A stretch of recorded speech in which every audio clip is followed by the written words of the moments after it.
Hotel ನಾಗ್ದೇವ್ family dhaba. ಇದರ ವಿಶೇಷತೆ ಗೌರಾನ್ mutton unlimited mutton thali ಕೇವಲ 250 ರೂಪಾಯಿಗೆ. ಬಿಸಿ ಜೋಳದ ರೊಟ್ಟಿ ಮತ್ತು ಸಜ್ಜಿ ರೊಟ್ಟಿ ಕೂಡ ಲಭ್ಯವಿರುತ್ತದೆ. NH65 ಖಾನಾಪುರ್ ಕ್ರಾಸ್, ಬಸವಕಲ್ಯಾಣ ಜಿಲ್ಲಾ, ಬೀದರ್. ಮರೆಯದೆ ಒಂದು ಸಲ ಭೇಟಿ. ನಮಸ್ಕಾರ ವೀಕ್ಷಕರೇ, ಆಯ್ಕೆ ನ್ಯೂಸ್ಗೆ ಸ್ವಾಗತ.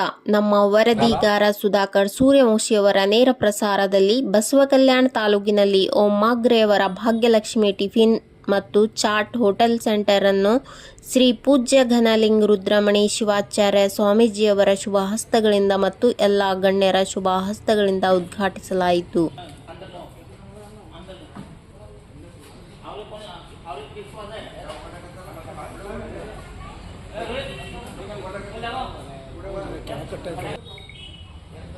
हा टिफिन सेंटर उद्घाटन या ठिकाणी संपन्न होत आहे. अभिनव घनलिंग रुद्रमणी शिवाचार्य त्यांच्या आजूबाजूला थांबलेले सर्व मान्यवर, निमंत्रित मित्र परिवार, संसद होणारे सर्वांनी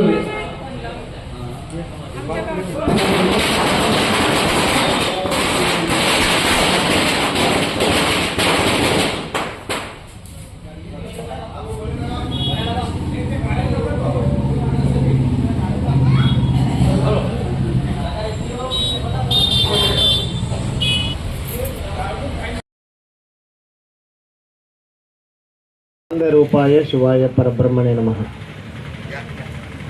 ಇವತ್ತು ಬಸವಕಲ್ಯಾಣ ನಗರದಲ್ಲಿ ಭಾಗ್ಯಲಕ್ಷ್ಮಿ ಟಿಫನ್ ಸೆಂಟರ್ನ ಉದ್ಘಾಟನಾ ಸಮಾರಂಭದಲ್ಲಿ ಭಾಗಿಯಾಗಿರುವಂತಹ ಜಿಲ್ಲಾ ಪಂಚಾಯತಿಯ ಮಾಜಿ ಅಧ್ಯಕ್ಷರಾಗಿರುವಂತಹ ಪದ್ಮಾಕರ್ ಪಾಟೀಲ್ ಅವರೇ, ಹಾಗೂ ಹುಲಸೂರಿನ ತಹಸೀಲ್ದಾರರಾಗಿರುವಂಥ ಶಿವಾನಂದ ಮೈತ್ರಿ ಅವರೇ, ನಮ್ಮ ಸತೀಶ್ ಮೂಳೆ ಅವರೇ, ಹಾಗೂ ನಮ್ಮ ಮೋರೇಸರ್ ಅವರೇ, BOS ಅವರೇ, ಹಾಗೂ ನಮ್ಮ ಪಾಟೀಲ್ಜಿ ಅವರೇ, ವೇದಿಕೆ ಮೇಲೆ ಉಪಸ್ಥಿತರಿರುವಂಥ ಎಲ್ಲ ಗಣ್ಯಾತಿ ಗಣ್ಯರೇ, ವೇದಿಕೆ ಮುಂಭಾಗದಲ್ಲಿ ಕೂತಿರುವಂಥ ಎಲ್ಲ ಅನುಭಾವಿಗಳೇ, ಸದ್ಭಕ್ತರೇ, ಮಹಾಜನಗಳೇ, ತಾಯಂದಿರೇ ಮತ್ತು ಮಕ್ಕಳೇ, ಇವತ್ತು ಈ ಒಂದು ಸುಂದರವಾಗಿರುವಂಥ ಕ್ಷಣದೊಳಗೆ ಒಂದು ಟಿಫನ್ ಸೆಂಟರನ್ನು ಉದ್ಘಾಟನೆ ಆಗಿದೆ.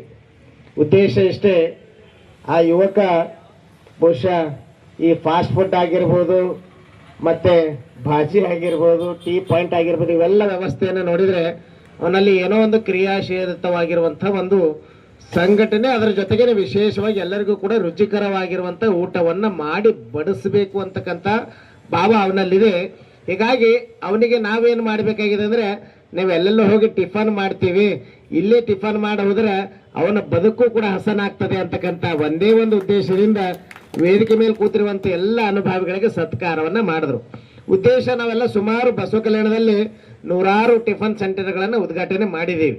ಆದರೆ ನಮ್ಮ ಶಿವಾನಂದ ಮೈತ್ರಿ ಅವರು ಹೇಳಿದ ಹಾಗೆ ರುಚಿಯಾಗಿ ನಾವು ಶಾಲೆಗಳಿಗೆ ಹೋಗಿದಾಗ ಗುಣಮಟ್ಟದ ಶಿಕ್ಷಣ ಕೊಡ್ರಿ ಅಂತ ಒಂದು ಕಡೆ ಹೇಳ್ತೀವಿ. ಇಲ್ಲಿ ಟಿಫನ್ ಸೆಂಟರು, ಅದ್ರ ಜೊತೆಗೆ ಫಾಸ್ಟ್ ಫುಡ್ ಏನು ಹೋಟೆಲ್ಗಳಿದ್ದಾವೆ, ಇಲ್ಲಿ ಒಳ್ಳೆಯ ಎಣ್ಣೆಯನ್ನು ನೀವು ಉಪಯೋಗ ಮಾಡಿದ್ರೆ ತನ್ನಷ್ಟಕ್ಕೆ ತಾನೇ ಆ ಒಂದು ಸೇವೆಯನ್ನು ಸವಿಯೋದಕ್ಕೆ ಅನೇಕ ಜನರು ನಿಮ್ಮ ಹೋಟೆಲ್ಗೆ ಬರ್ತಾರೆ ಅಂತಕ್ಕಂಥ ಭಾವನೆ ಈ ಸಂದರ್ಭದಲ್ಲಿ ವ್ಯಕ್ತಪಡಿಸ್ತಾ, ಈ ಹೋಟೆಲ್ ಬಹಳ ಶುಚಿಕರವಾಗಿ ಸುಂದರವಾಗಿ ನಿರ್ಮಾಣ ಮಾಡಿದ್ದಾರೆ. ಮತ್ತೆ ನಾವು ಸ್ವಚ್ಛತೆಗೆ ಆದ್ಯತೆಯನ್ನು ಕೊಡಬೇಕು. ಯಾಕಂದ್ರೆ ನಾವು ಉದ್ಘಾಟನೆ ಮಾಡಿದಾಗ ಹೆಂಗಿರ್ತದೋ ಹಾಗಿತ್ತು ಅಂದ್ರೆ ಜನರಿಗೆ ಆಕರ್ಷಣೆಯ ಶಕ್ತಿ ಏನಾಗ್ತದೆ. ಹೀಗಾಗಿ ಬಹುಶಃ ಓಂ ಅಂತಕ್ಕಂಥ ಆ ಒಬ್ಬ ಯುವಕ ಬಸವ ಕಲ್ಯಾಣದಲ್ಲಿ ಏನೋ ಒಂದು ಛಾಪನ್ನು ಮೂಡಿಸಬೇಕು ಅಂತಕ್ಕಂಥ ಭಾವದಿಂದ ಒಂದು ಹೃದಯ ಭಾಗದಲ್ಲಿ ಈ ಒಂದು ಟಿಫನ್ ಸೆಂಟರ್ ಅನ್ನು ಉದ್ಘಾಟನೆಗೊಂಡಿದೆ. ಹೀಗಾಗಿ ಈ ಟಿಫನ್ ಸೆಂಟರ್ಗೆ ಇನ್ನೂ ಭಗವಂತ ಹೆಚ್ಚಿನ ಒಳ್ಳೆಯದನ್ನು ಮಾಡಲಿ. ಮತ್ತು ವಿಶೇಷವಾಗಿ ಆ ಸೆಂಟರ್ ಹೆಸರು ಏನದಂದ್ರೆ ಮಹಾಲಕ್ಷ್ಮಿ, ತನ್ನಷ್ಟಕ್ಕೆ ತಾನೇ ಆ ಮಹಾಲಕ್ಷ್ಮಿ ಆ ಹೋಟೆಲ್ಗೆ ಬರ್ತಾಳೆ ಅಂತಕ್ಕಂಥ ಮಾತನ್ನ ಈ ಸಂದರ್ಭದಲ್ಲಿ ನಿಮ್ಗೆಲ್ಲ ತಿಳಿಸಿ, ಇವತ್ತು ಜೀವನದೊಳಗ ಒತ್ತಡದ ಬದುಕಿನಲ್ಲಿ ಇದ್ದೀವಿ. ಬಹುಶಃ ಪುನಾ, ಬಾಂಬೆ, ಹೈದರಾಬಾದ್ ಆ ಕಡೆ ಹೋಗಿದಾಗ ಬದುಕೆ ಬಹಳ ಒತ್ತಡ ಒತ್ತಡ ಒತ್ತಡ. ಬಹುಶಃ ಮನೆಯಲ್ಲಿ ಊಟ ಮಾಡಬೇಕಂದ್ರೆ ಸಮಯ ಇಲ್ಲ. ಅದಕ್ಕೆ ಆ ಒತ್ತಡದ ಬದುಕಿನಲ್ಲಿ ನಾವು ಒಂದು 10 ನಿಮಿಷ ಇಲ್ಲಿ ರುಚಿಕರವಾಗಿರುವಂತ ತಿಂಡಿ ತಿನಿಸುಗಳನ್ನ ಸವಿದು ಹೋದ್ವಿ ಅಂದ್ರೆ ಮನುಷ್ಯನಿಗೆ ಆನಂದ ಅನಿಸ್ತದೆ. ಹೀಗಾಗಿ ಒಬ್ಬ ಕವಿ ಹೇಳ್ತಾನೆ, ಎಷ್ಟೆಲ್ಲ ವೈಜ್ಞಾನಿಕವಾಗಿ ನಾವು ಮುಂದೆ ಬಂದಿದ್ರು ಕೂಡ ನಮಗೆ ಏನು ಬೇಕಾಗಿದೆ? ಶಾಂತಿ ಬೇಕಾಗಿದೆ. ಆ ಶಾಂತಿಯ ಪ್ರತೀಕವಾಗಿ ಒಂದೆರಡು ಇಡ್ಲಿನೋ ಒಂದು ದೋಸೆನೋ ನೀವು ತಿಂದು ಹೋದ್ರೆ ಅಂದ್ರೆ ಮನಸ್ಸಿಗೆ ಆನಂದ ಆಗ್ತದೆ. ಆ ಕವಿ ಹೇಳ್ತಾನೆ, ಘರ್ ಮೇ ಟಿವಿ ಸೆಟ್ ಹೇ, बैठने के लिए सोफा सेट है, दूर दूर से बात करने के लिए मोबाइल सेट है, फिर भी माइंड अपसेट है ಅಂತ. ಇಷ್ಟೆಲ್ಲ ವ್ಯವಸ್ಥೆ ಇವತ್ತಿನ ಕಾಲದಲ್ಲಿದ್ರೂ ಕೂಡ ಮನುಷ್ಯನ ಮನಸ್ಸು ಹೆಂಗಾಗಿದೆ ಅಂತ ಕೇಳಿದ್ರೆ ಅಪ್ಸೆಟ್ ಆಗಿರುವಂತ ಮನುಷ್ಯನ ಮನಸ್ಸು. ಹೀಗಾಗಿ ಈ ಹೋಟೆಲ್ದಾಗ ಬಂದು ಒಂದು 10 ನಿಮಿಷ ಒಂದು ದೋಸೆ, ಒಂದೆರಡು ಇಡ್ಲಿ, 2 ವಡಾ, ಟೀ, ಕಾಫಿ ಕುಡಿದ್ರೆ ನಿಮ್ಮ ಮನಸ್ಸಿಗೆ ಆನಂದ ಆಗ್ತದೆ. ಹೀಗಾಗಿ ಓಂ ಅಂತಕ್ಕಂಥ ಒಬ್ಬ ವ್ಯಕ್ತಿ ಬಹುಶಃ ಸುಂದರವಾಗಿರುವಂತಹ ಆ ಒಂದು ಹೋಟೆಲ್ ಅನ್ನು ನಿರ್ಮಾಣ ಮಾಡಿದ್ದಾರೆ. ಆ ಹೋಟೆಲ್ ಅಲ್ಲಿ ಇರುವಂತ ಎಲ್ಲರ ಬಾಳು ಹೊಸದಾಗಲಿ, ಆ ವ್ಯಕ್ತಿಯ ಬಾಳು ಕೂಡ ಎತ್ತರ ಮಟ್ಟಕ್ಕೆ ಬೆಳಿಲಿ ಅಂತ ನಾನು ಕೂಡ ಮಂಗಲಾಶೀರ್ವಾದವನ್ನು ಮಾಡಿ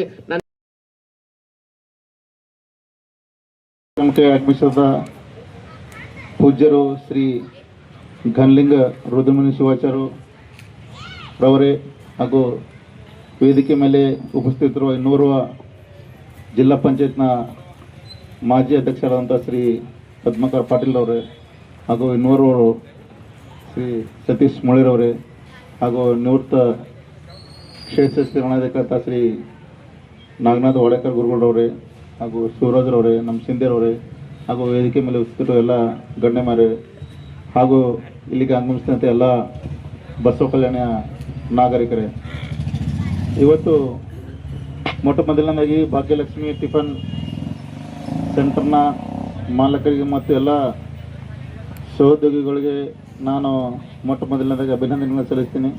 ಏಕೆಂತಂದ್ರೆ ಬಸವ ಕಲ್ಯಾಣದ ಹೃದಯ ಭಾಗದಲ್ಲಿ ಇವತ್ತೊಂದು ಸುಸಜ್ಜಿತ ಟಿಫನ್ ಸೆಂಟರ್ನ ಓಪನ್ ಮಾಡಿದ್ದಾರೆ. ಇವತ್ತು ನೋಡಿದಿರುವ ಎಲ್ಲ ಬಸವ ಕಲ್ಯಾಣ ಜನರು ಈ ನಾರಾಯಣಪುರ ಕ್ರಾಸ್ದಿಂದ ಏನಿಲ್ಲಿ ಶಿವಪುರ ರೋಡ್ ಕ್ರಾಸ್ವರೆಗೆ ಒಂದು HNH ಹಾಸ್ಪಿಟಲ್ ಆಗಿದೆ, ಇಲ್ಲಾಂದರೆ ಟಿಫಿನ್ ಸೆಂಟರ್ ಆಗ್ತಾ ಇದ್ದವು. ಇದು ಬಸವ ಕಲ್ಯಾಣದ ನಗರ ಅತ್ಯಂತ ವೇಗವಾಗಿ ಬೆಳೆಯುತ್ತಿರುವ ಲಕ್ಷಣಗಳಲ್ಲಿ ಒಂದು. ಈ ಟಿಫಿನ್ ಮಾಲಕರಿಗೆ ಒಂದು ಕಿವಿ ಮಾತು ಹೇಳಕ್ಕೆ ಬಯಸ್ತೇನೆ. ಯಾಕಂತಂದ್ರೆ ಇವತ್ತು ಹೆಂಗೆ ಬ್ಯಾಂಕಿನಲ್ಲಿ ಜನ ವಿಶ್ವಾಸ ಇಟ್ಟು ಇವತ್ತು ಬ್ಯಾಂಕ್ನಾಗ ಎಷ್ಟೋ ಜನ ದುಡ್ಡು ಇಡ್ತಾರಂತಂದ್ರೆ ಅವ್ರ ಮನ್ಯಾಗ ಹೆಂಡತಿಗೆ ಮಕ್ಕಳಿಗೆ ಹೇಳಲ್ಲ, ಕೆಲವೊಂದ್ಸಲ ಅಷ್ಟು ರೀತಿ ಸೀಕ್ರೆಟ್ ಆಗಿ ಬಂದಿರ್ತಾರೆ. ಅದೇ ರೀತಿ ಒಂದು ಟಿಫಿನ್ ಸೆಂಟರ್ಗೂ ಬಂದವ್ರಿಗೆ ಗೊತ್ತು ಮಾಡ್ತಾರಂತಂದ್ರೆ ಏನೋ ಒಂದು ಅನಿವಾರ್ಯ ಕಾರಣದಿಂದ ಮನೆಯಲ್ಲಿ ಊರಿಗೆ ಹೋಗಿರ್ಬೋದು, ಅಥವಾ ಮನೆಯಲ್ಲಿ ದಿನ ಊಟ ಒಂದೇ ರೀತಿ ಮಾಡಿ ಬೇಜಾರಾಗಿರೋದಕ್ಕಂತಂದ್ರೆ ಏನೋ ಒಂದು ರೀತಿ ಟೇಸ್ಟ್ ಮಾಡೋಣ ಅಂಥೇಳಿ ಬೇರೆ ಬೇರೆ ಸಾಕಷ್ಟು ಹೋಟೆಲ್ ಇದ್ರೂ ಸಹ ಹೊಸದಾಗ್ಯದಾದ್ರೆ ಇಲ್ಲಿ ಏನು ಟೇಸ್ಟ್ ಇರ್ತದೆ ಅಂತೇಳಿ ನೋಡೋಕೆ ಸಾರ್ವಜನಿಕ ಬರ್ತಾರೆ. ಅದಕ್ಕೆ ನಾ ಮಾಲೀಕರು ಮತ್ತು ಇವ್ರಿಗೆ ಏನು ಹೇಳ್ತಿರ್ತಂದ್ರೆ ಒಳ್ಳೆಯ ಶುದ್ಧ ಅಡಿಗೆಯನ್ನು ಯೂಸ್ ಮಾಡಬೇಕು ಮತ್ತು ಶುಚಿತ್ವ ಕಾಪಾಡ್ಕೋಬೇಕು.